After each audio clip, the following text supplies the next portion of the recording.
Welcome to Psych with Sigmund, where we delve into the fascinating lives and contributions of influential figures in psychology. Today, we're going to explore the life and work of John Watson, a pioneering figure who played a significant role in shaping our understanding of human behavior. John Watson was born on January 9, 1878, in Greenville, South Carolina. Growing up in a poor family, Watson's early life was marked by hardship and struggle. Despite these challenges, he demonstrated a keen interest in learning and went on to attend Furman University, where he developed a passion for philosophy and psychology. Watson's educational journey eventually took him to the University of Chicago, where he earned his Ph.D. in psychology in 1903.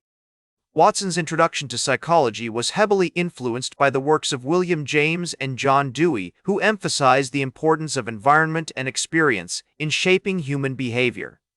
This perspective would later become a cornerstone of Watson's own theoretical contributions.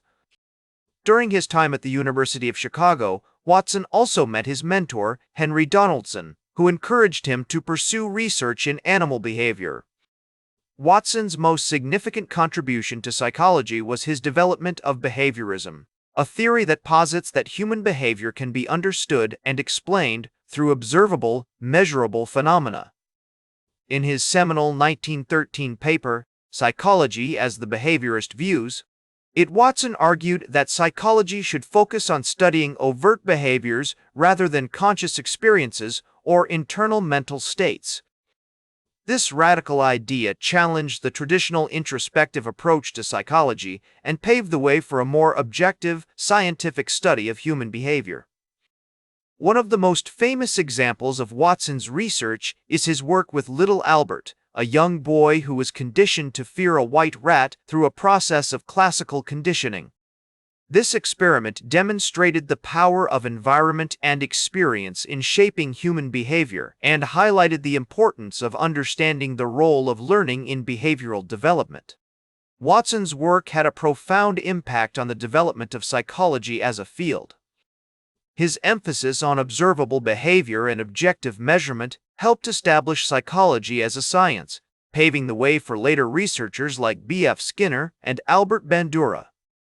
Today, we recognize that human behavior is influenced by a complex interplay of biological, psychological, and social factors, and Watson's work was an important step towards understanding these complexities.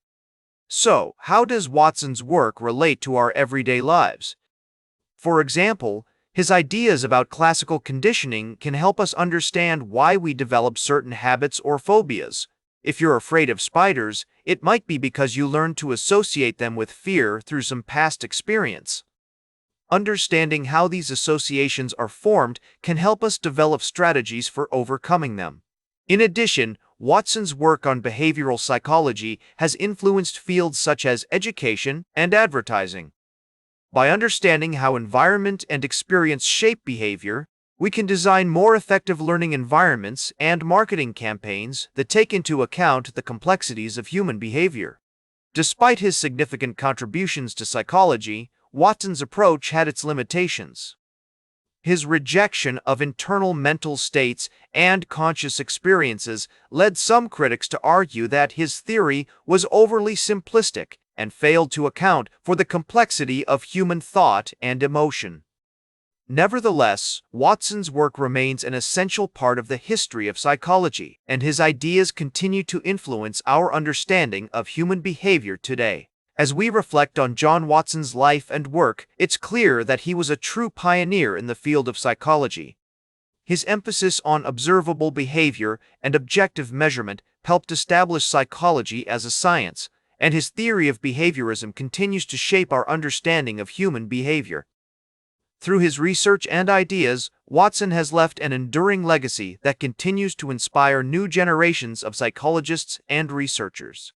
That's all for today's Psych with Sigmund. If you enjoyed learning about John Watson, make sure to like, share, and subscribe.